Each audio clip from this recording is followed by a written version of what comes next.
Hello, my name is Gillian Banks.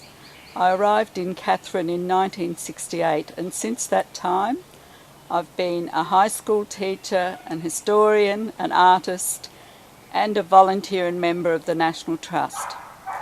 This is one of the National Trust buildings. There are two in town. This one is O'Keefe House. It's named after the last residents in the house.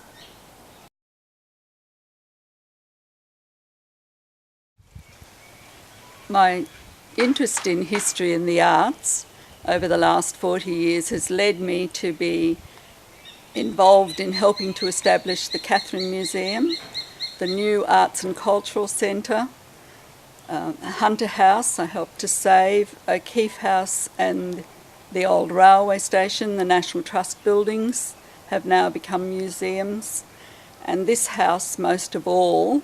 I've worked here in the garden most weekends over the last 30 of those 40 years. Sister O'Keefe, when she met Jono and they married, were a mature couple. They weren't in the first youthful part of their life. And when they came to Stray Leaves, they had actually been travelling the world quite extensively, both on their own and after they met.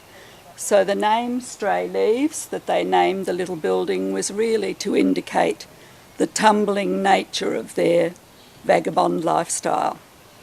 Now the house was actually built in 1942 and it started life as an officer's mess.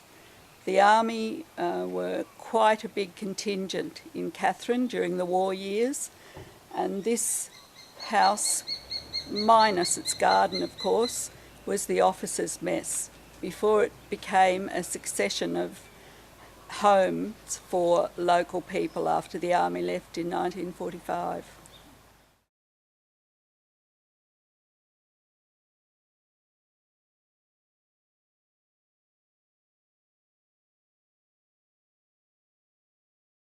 This pretty little house probably was less elegant when the army built it in 1942. It's built in the vernacular tradition of bush poles and flywire basically, but it is the coolest, sweetest little house with just the bare necessities of life.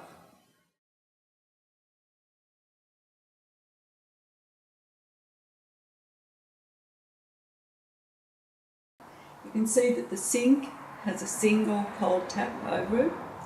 You can see that the stove is a wood-burning stove, and really they just had a table to work on and maybe a kitchen cabinet which is in the dining room.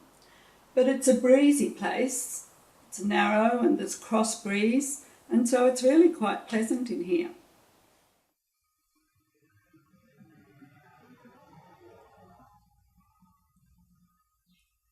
And we've set this room up as Olive's room. Now, she was a medical nurse, so we have a bed, we have some children's toys to keep the sick ones happy. Olive liked to sew, and especially her own clothes, so that is also in the room. And we have a set of baby scales, and our pride and joy is Olive's very own medicine cabinet. Now, the cabinet dates from the 1950s and 60s, and it's probably more at home in a vet's consulting rooms. But that's what they had in the 1960s. It's frightening, isn't it? But very dear to us.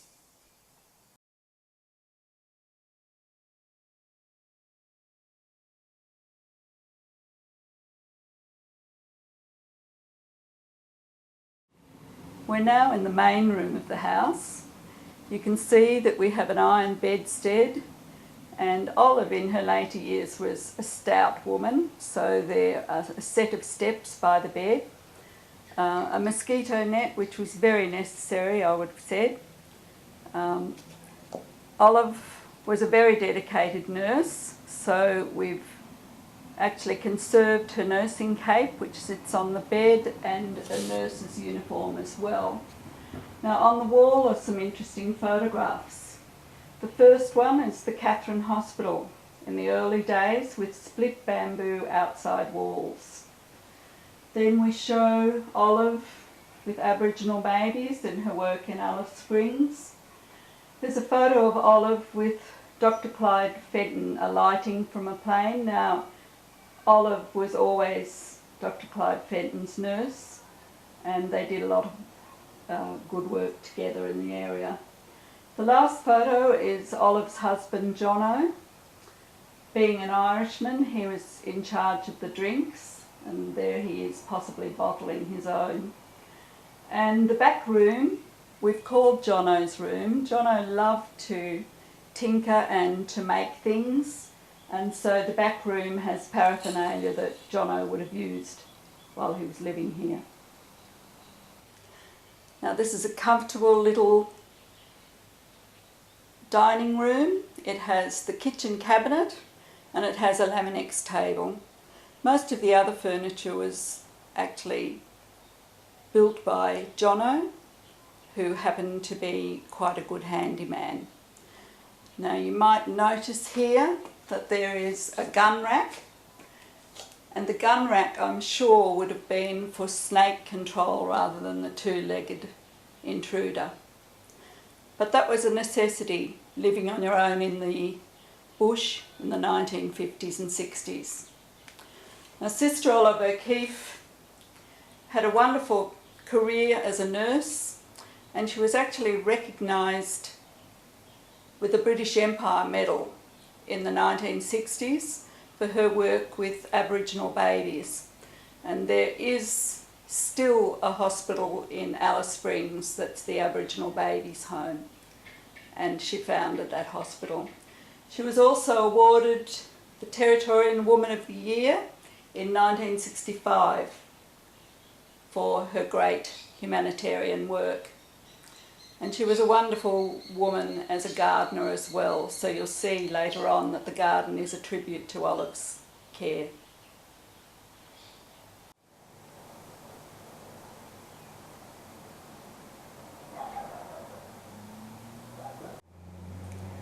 So I thought it was appropriate as we leave the house to show you that Olive actually did get electricity in the later stages of her life.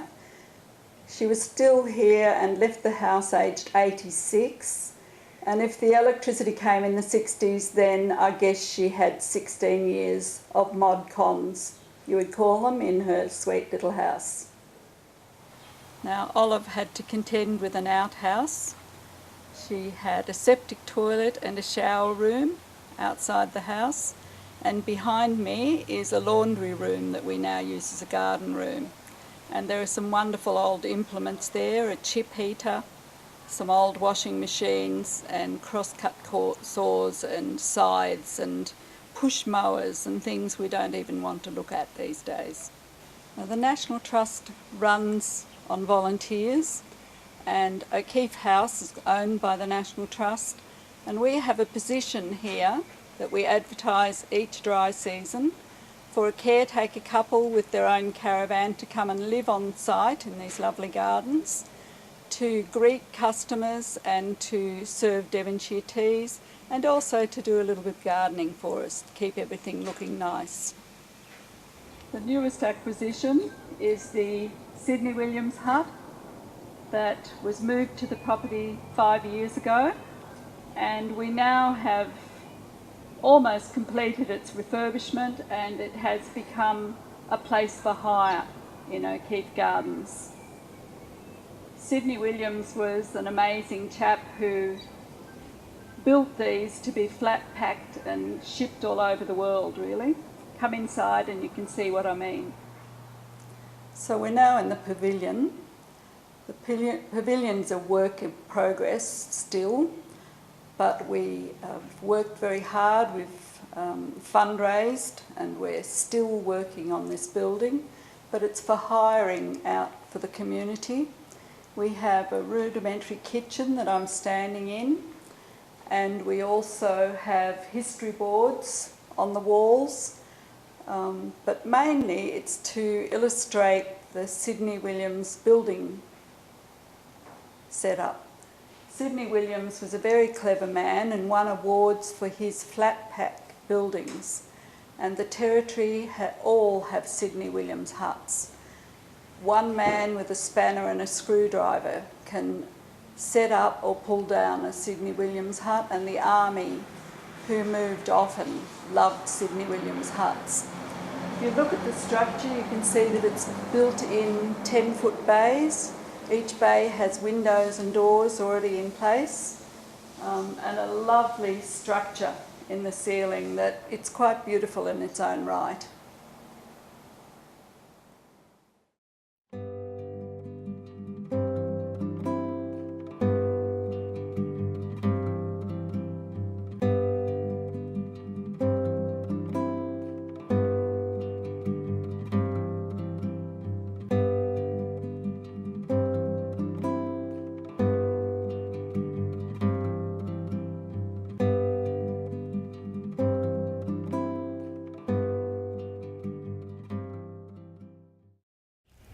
My interest in history has led me to save some of the Territory's important building, and in fact was instrumental in producing the Katherine Museum and saving for the National Trust the 1926 railway station and O'Keefe House. I'm standing at the 1926 railway station in Katherine. I'll explain to you the importance of this railway station to the town of Katherine. When Katherine was first mooted, it was a river crossing called Knott's Crossing. It's where the Overland Telegraph linesmen camped as they built the two pylons, and a tiny police station was built there, and also there was Mrs. Knott, who ran the Gallon licence store. So Knott's Crossing was really what the old-timers referred to when they talked about the Kathrine. They were going to the Kathrine, which was a river. There was no town. That was in the 1870s.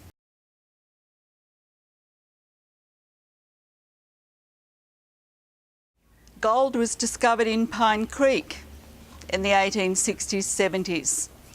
So there was an immediate need for a railway station and a railway line, of course, because Pine Creek, north of Katherine, had to get to the port in Darwin. So the railway line was constructed in those last 20 years of the century, and they stopped at the Katherine River, which was a main river system, and they couldn't ford it. So the tiny town of Amunglen was built on the north bank of the Katherine River, and that was really a shanty town of railway workers while they built the bridge. Now the bridge was completed across the Katherine River in 1925 after some 20 years of occupation of Amunglen, and on the bridge being built, the townspeople from Amunglen walked across the river and took up land on the south side of the river in the township now known as Katherine. There were gazetted sites in those days, just a main street really. But that's how this railway station became so important. It was the first building in the new township of Katherine.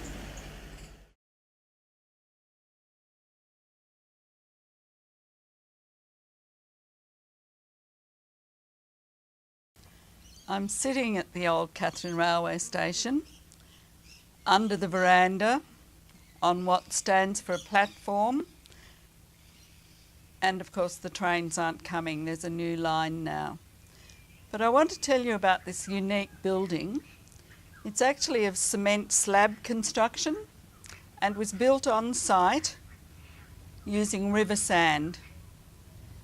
It's built in the early 20th century, so it's got a lovely touch of Art Deco about it, especially when you sit here in the veranda. It consists of 3 rooms: the station master's room to my left, and the middle and the end room. The middle room was an open waiting room that was built in about the time of just after the war, I think. and the far end was the ladies' waiting room. There's something that I love about this building, and that is I'm sitting under an Art Deco decoration that's made in metal, and it's possibly just the hoops from beer barrels, but it holds the veranda up and is just a beautiful, simple Art Deco decoration. And then the other thing I like about this building is the open fretwork that was around the open waiting room. They're little Victorian touches that in 1926, the first building in Katherine would have been such a special building, and in fact it still is. They don't detail buildings like they did back then.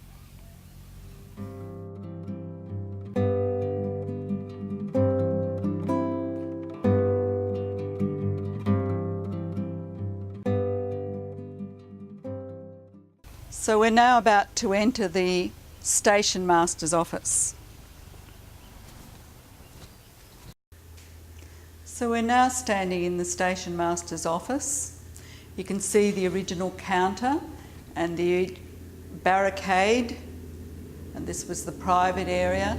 And over here you can see the blackboard that announced the weekly trains coming. So we're still in the station master's office at Katherine. You can see that we have the original cupboards that the station master would have had. We have the ticketing office that goes through into the open waiting room. We have a large selection of railway artefacts, and we have some lovely railway travel posters. And on this wall we have the story of the way people arrived in Katherine, whether it be horse and buggy, the first cars, or the railway station itself. We also have in our collection the old Fordson tractor that was from the Katherine Railway Museum collection, but they donated it to us in its original condition and was restored by the men working in the Qantas hangar in Darwin. It's essentially a men's shed. So we're very happy to have that in our yard here at the Katherine Railway Station. And the other thing that we have in the collection is the china cabinet from the last station master's wife of Katherine. Lil Tyndall still has a daughter, June Tapp, and granddaughter, Tony Tapp Coots, living in Katherine. And the memorabilia inside is from her house in the 50s. So we're now standing at the other end of the building in the ladies' waiting room. This is now a book exchange that raises money to maintain the building, and over my shoulder you'll see that it's now full of books going into the open waiting room.